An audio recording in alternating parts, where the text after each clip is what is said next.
So today I am going to begin Newton's laws of motion. This is chapter number 7 in your book. So in this lecture I will briefly revise the terms which you have already studied in the previous classes. Now there is one term dynamics. Dynamics you have not heard in the previous classes. There are two terms. One is the dynamics and another is the kinematics. Up to now you have studied about the kinematics. What is the kinematics? It is that branch of physics which deals regarding the motion of any body. And in this we discuss the motion of the body in terms of the velocity of the body, in terms of the acceleration, in terms of the nature of the motion, whether it is a uniform motion or uniformly accelerated motion. We discuss various graphs under kinematics: distance time graph, velocity time graph, acceleration time graph, so like these things. And what is dynamics? Dynamics is that branch of physics which deals with the motion with due consideration of the cause of motion. Means in this we will discuss about the cause of the motion. What is the cause of motion? And we know that what is the cause of motion? Cause of every motion is force. Every motion is produced because of the applying force. Motion changes because of applying force. For example, if you are going with bicycle, then what will happen? The speed of bicycle will change when you will apply force on the pedal of the bicycle. Its direction will change when you will apply the force on the handle. Its speed will decrease when you will apply the force on the brakes. It's clear. So it is the force which is the ultimate cause of every motion, or ultimate cause of change in every motion. It's clear. So see here. Now this is the difference between the kinematics and dynamics. So here I am going to discuss about the dynamics. Then you must have heard about the Newton's laws of motion, first law, second law, and third law. Over these laws we will come later. What are the Newton's first, second, and third law? They form the complete definition of the force. Complete definition of the force. It is clear. Definition of force means first law gives the qualitative definition, means what is the force is. Second law gives the quantitative definition, means how will you calculate the magnitude of the force. F equals to m into a. You must have heard this. F is force, m is mass, a is acceleration. It's clear. This is also written as F equals to delta P upon delta T, rate of change of momentum. So we will come over these things later. Then there is the third law which tells about the what is the nature of the force. What is the nature of the force? So see here, what is the force? So in lower classes, in class 8, class 9, you have studied that force is that physical cause which either changes or tends to change state of rest or of uniform motion of any body. Means it means if the body is at rest and if you apply the force on the body is initially at rest, and if you apply force on the body, either it will come into the motion or it will come into the motion if when you increase the magnitude of the force. For example, there is a very heavy box which is kept here, and you apply the force here, it is not moving. We will say that its state is going to change, tend to change. In that case, we will say that the state is tend to change. Means when the magnitude of force will be increased, it will come into the state of motion. So, force is that physical cause which either changes or tend to change state of rest, or it can change the state of uniform motion of any body.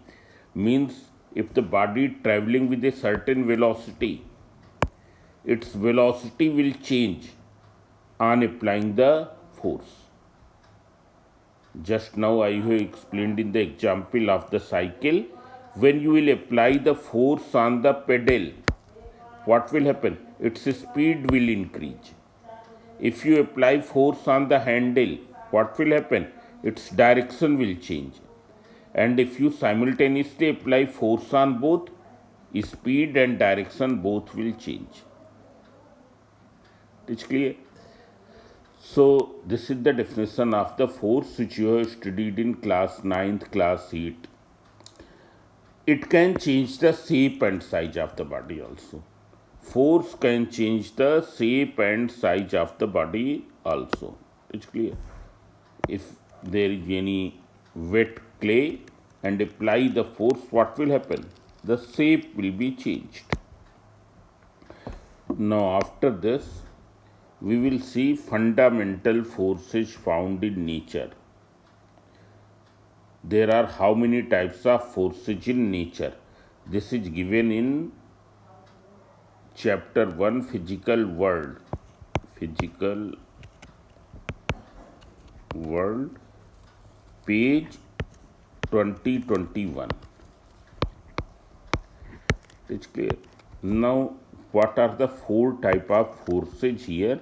One is the gravitational force, another is the weak force, third is electromagnetic force, and fourth is nuclear force. Among these means any force which is found in the universe that will come under any one of these. That will come under any one of these. For example, frictional force. It is an electromagnetic force. Frictional force is an electromagnetic force. Normal reactionary force. It is an electromagnetic force. Tension in the string. It is an electromagnetic force. So see here. Now I will explain about these things. So what is the gravitational force? You can see here gravitational force. In class 9th you have studied if there are two material bodies. Gravitational force, it is the force which acts in between two material bodies. And this force is always attractive. It is always attractive. Suppose there are two bodies, one is of mass m1, another is of mass m2, separated by the distance r. How much attractive force will exist in between them? It is given by the Newton, F equals to G m1 m2 upon r square. Means force is proportional to the product of their masses, and it is inversely proportional to the square of distance between them. What is G? It is the universal gravitational constant whose value in the SI system is this 6.67 into 10 to the power minus 11. Why do we say that it is universal constant? Here, whatever be the medium in between M1 and M2, whatever the medium in which the M1 and M2 are placed, whether they are placed in vacuum, or they are placed in air, or they are placed under water, what will happen? The value of G will remain same. It is not affected by the medium. So it is a universal constant. Now you can see here value of G is very small. G is 6.67 into 10 to the power minus 11. What is the meaning of, if you write in decimal form, here it is written in the power form. So see here, this is 667. Then you write how many times 0? 10 times 0 before 6.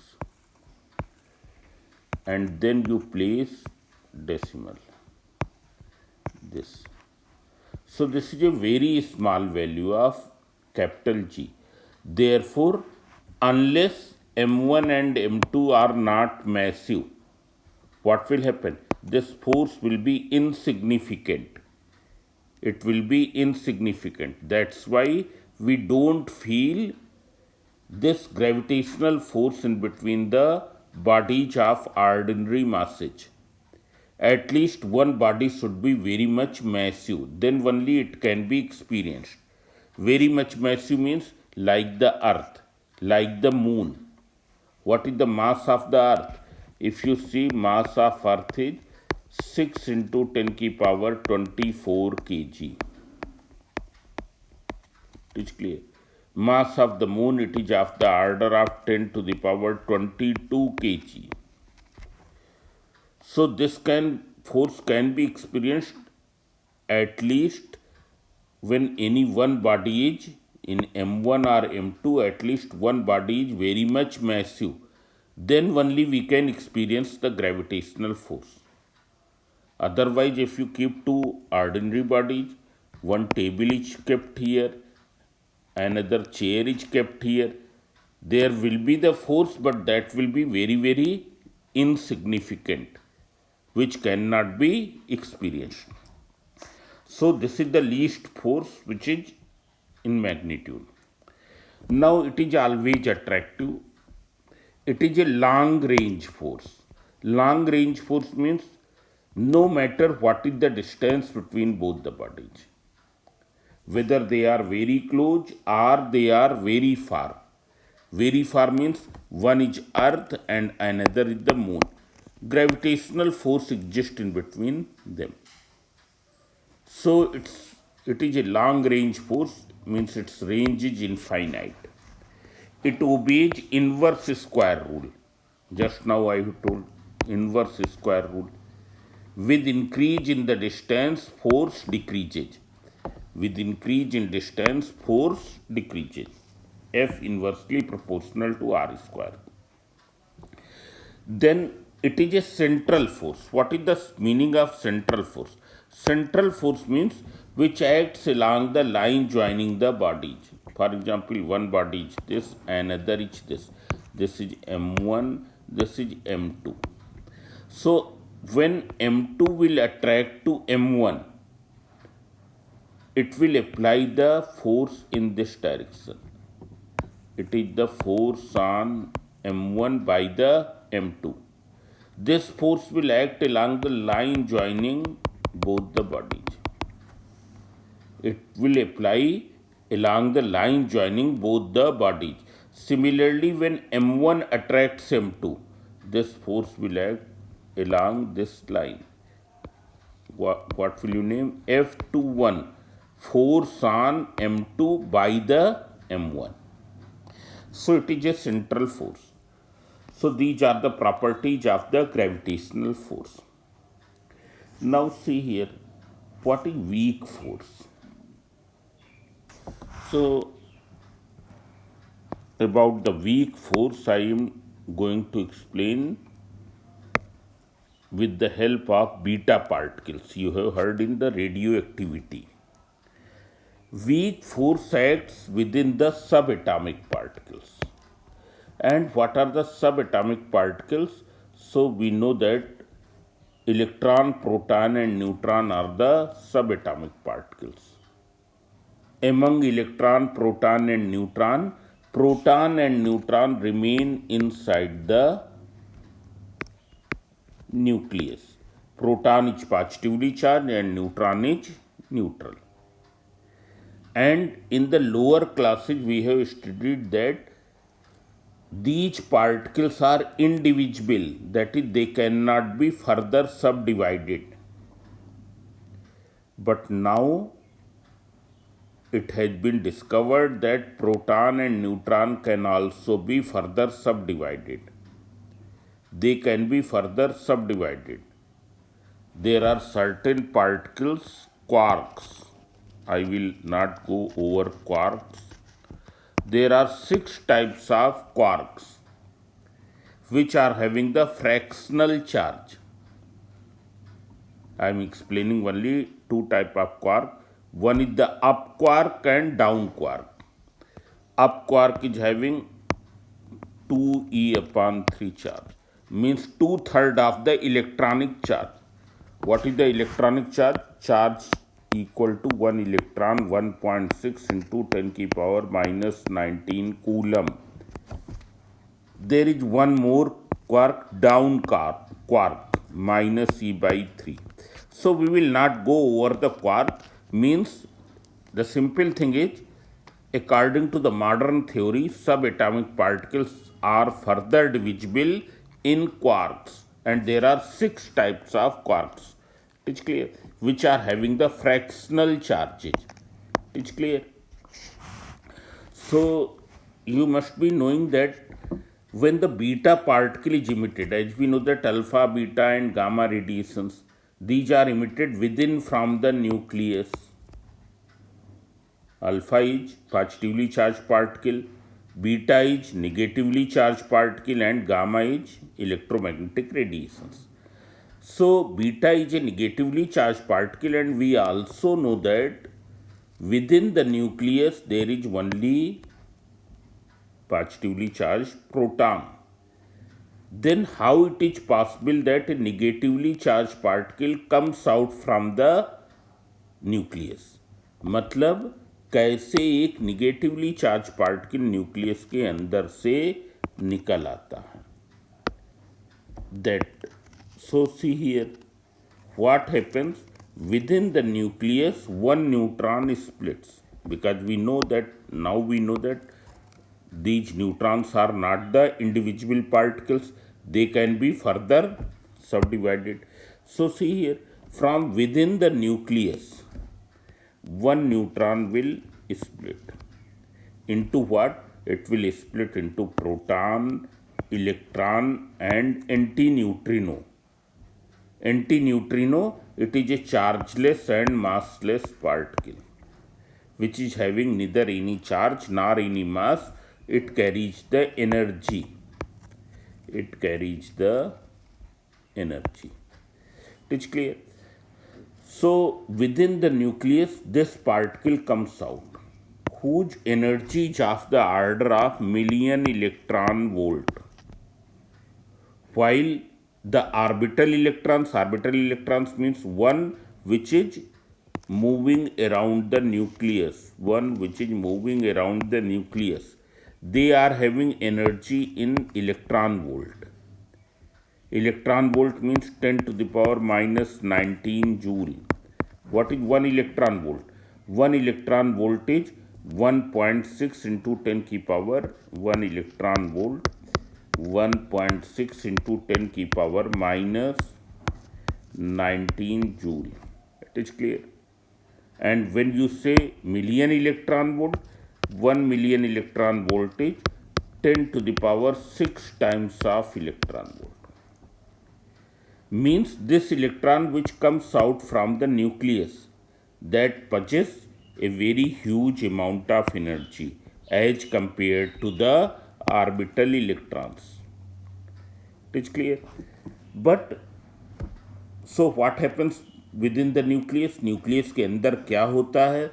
A neutron splits into proton and electron, and one antineutrino which carries the energy. So it is found that the electrons which are come out from the nucleus, they possess different amount of energies. Electrons which come out from the nucleus, which we call as the beta particles, possess different amount of energy. This is because of some interaction between this electron and proton. This is because of what? Because of the interaction between electron and proton. And this interaction takes place because of what? This interaction between electron and proton takes place because of the weak forces. Weak forces. It is clear. What is the domain of action of weak forces? It is smaller than the size of the nucleus. Is smaller than the size of the nucleus.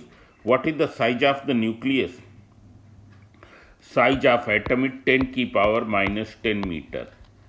Size of nucleus is 10 की power minus 14 meter. And smaller than the size of nucleus, that is 10 की power minus 18 meter. Means this weak force will exist between the proton and electron only when they are at this distance or smaller than this distance. They are at this distance or smaller than this distance.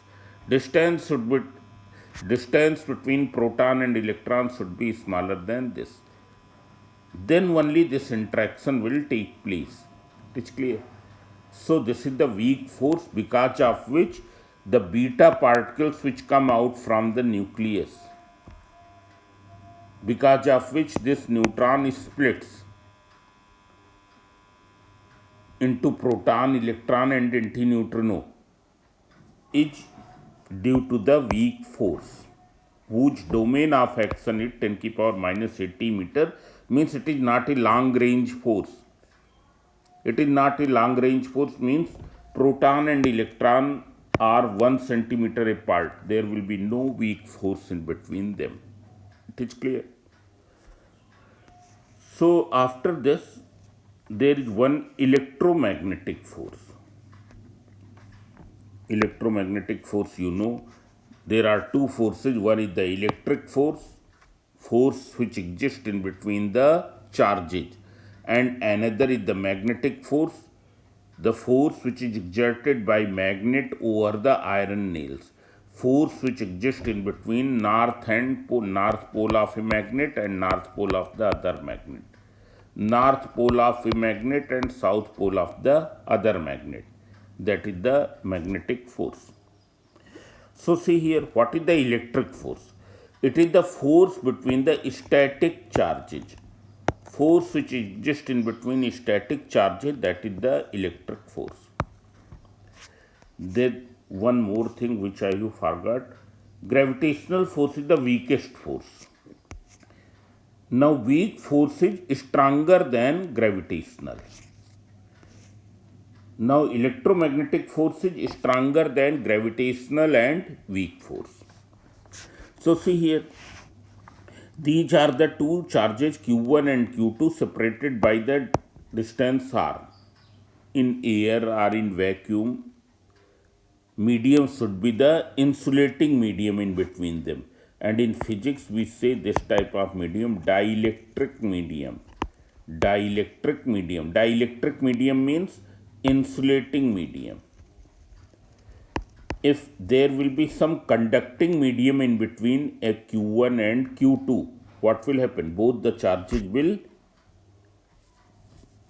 become one. Both the charges will combine if there will be conducting medium. Suppose one is plus Q1, other is minus Q2, what will happen? They will neutralize to each other up to certain extent. If this is plus 10 coulomb, this is minus 10 coulomb, what will happen? They will vanish to each other. So the force which exists in between them is directly proportional to Q1 Q2 upon R square. Means directly proportional to the product of magnitude of charges and inversely proportional to the distance between them.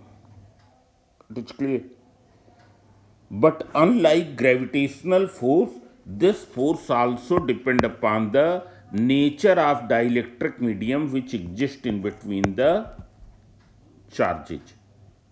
It also depends upon the nature of the dielectric medium which exists in between the charges. In air or vacuum, it is maximum. And what will be its value in air or vacuum? It is 9 into 10 की power 9. This is the constant for air, which you will study in class 12th, Q1 Q2 upon R square. If there is pure water in between these two, pure water is considered dielectric medium, then what will happen? Force will decrease 81 times. Means जितना force air में है उसका 81 times कम हो जाएगा. This force is attractive as well as repulsive. You know that like charges repel, unlike charges attract. It is also long range force, no matter what is the distance between the charges. It obeys inverse square rule. It is very clear. If you increase the distance and make it twice, what will happen? Force will decrease 4 times, because F is inversely proportional to what? 1 upon R square. So if you make the distance 2R, force will become F upon 4. Make the distance 3 times of R, force will decrease 9 times. It's clear. If you make the distance R by 2, what will happen? Force will increase 4 times. So, and it is a central force. Now, after this, there is one magnetic force that you know. Now, what is the correct definition of magnetic force? It is the force acting between two moving charges. We know that the moving charges produce magnetic field. And if there are two charges which are moving, what will happen? They will produce their own magnetic field. They will produce their own magnetic field. And when their magnetic field will interact, when the magnetic field of one charge will interact with the magnetic field of other charge, this force will develop. This is called the magnetic force. Here I have taken a very simple example. There is some magnetic field in this direction. This you will study in class 12. In this magnetic field, another charge is moving. Plus Q charge is moving with a velocity V. So how much force will act upon it? It is given by F equals to QVB sine theta. QVB sine theta. Q is what? Amount of charge. Means कितने coulomb charge है. V is what? Velocity of the charge. And theta is what? Angle between direction of velocity and direction of magnetic field. So this is a magnetic force. It also obeys inverse square rule. When you will derive the formula, it will come out. When two charges Q1 and Q2 are moving with the velocity V1 and V2, force will depend upon 1 upon R square. Now frictional force, tension force, all these are the electromagnetic. Now last one is, so this is also a long range force, already I have told. Magnetic force. Nuclear force. It is the force acting among the nucleons inside the nucleus. What are the nucleons inside the nucleus? That you know. What are the nucleons inside the nucleus? One is proton and another is neutron. What type of forces may exist in between them? Because of their masses, gravitational force may exist. Because of the charges of proton, and electric force may exist. Electric force will be here repulsive. Here it will be repulsive. Gravitational force is attractive. As we know that gravitational force is very weak force. This electric force is stronger than the gravitational force. Electric force is stronger than the gravitational force. Therefore, overall force among the nucleon will be repulsive. But we also know that these nucleus remain stable. Nucleus remain stable means these nucleons remain together. Then there must be some other force among the nucleons which keeps them together.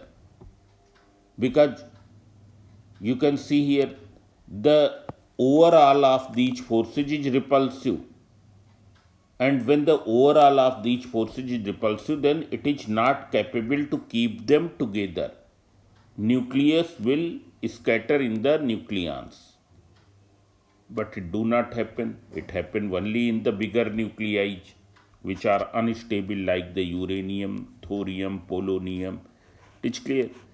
So it means there must be some other force which is attractive and which keeps the nucleons together. That is the nuclear force. Force acting among the nucleons inside the nucleus. And its domain of action is what?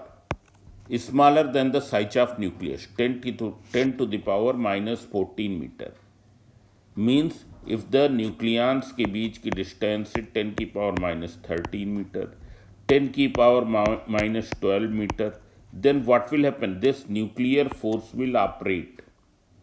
But when it will become 10 की power minus 15 metre, neutron neutron के बीच की distance 10 की power minus 15 metre हो जाए, neutron proton के बीच की डिस्टेंस 10 की पावर माइनस 15 मीटर हो जाए, प्रोटॉन प्रोटॉन के बीच की डिस्टेंस 10 की पावर माइनस 15 मीटर हो जाए.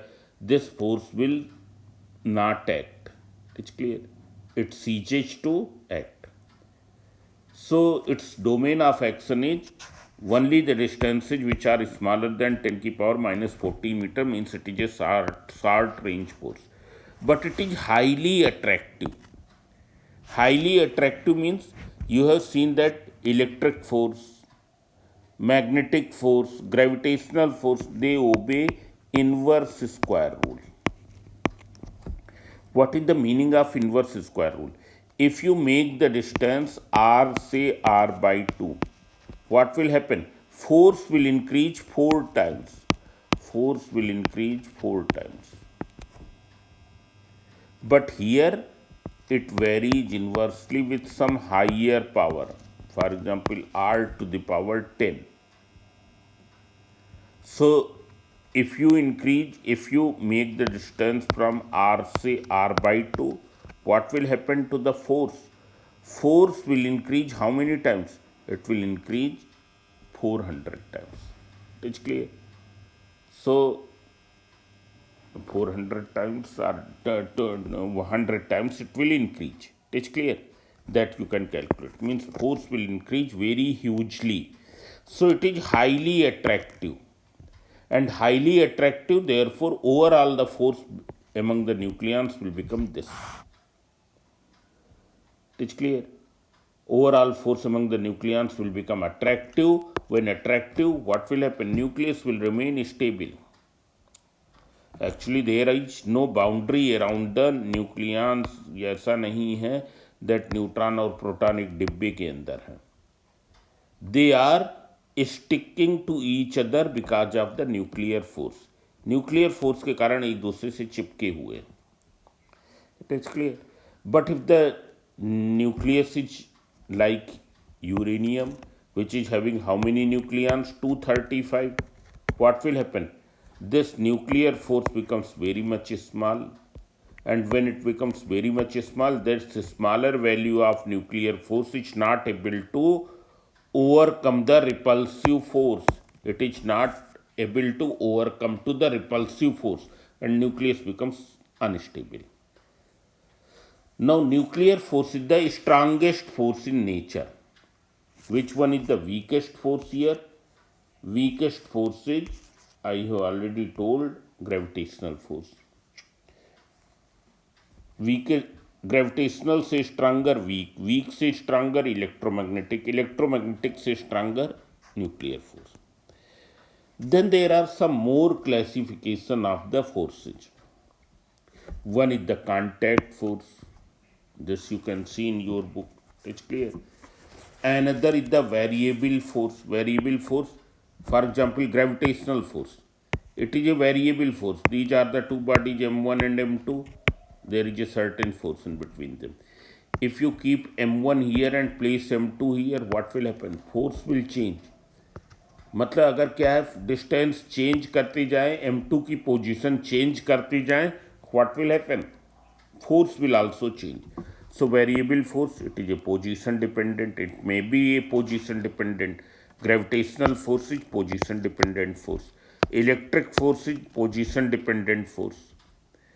Then velocity dependent, just now you have seen F equals to QVB sine theta, means force depends upon the velocity. There is one more force, viscous force. Viscous force that we'll study in the chapter of viscosity. It is the, because of the viscosity, the force which is applied on the body is called the viscous force. It also depends upon the velocity of the body. So that may be velocity dependent. Now time dependent, impulsive force. So in the same chapter you will study about the impulsive force. About the impulsive force. So this contact force which necessarily require contact in between two body, that is called the contact force. Non-contact force which do not require contact in between two bodies for their action. For example, magnetic force, non-contact force. Electric force, non-contact force. Gravitational force, non-contact force. This you have studied in the class 10th.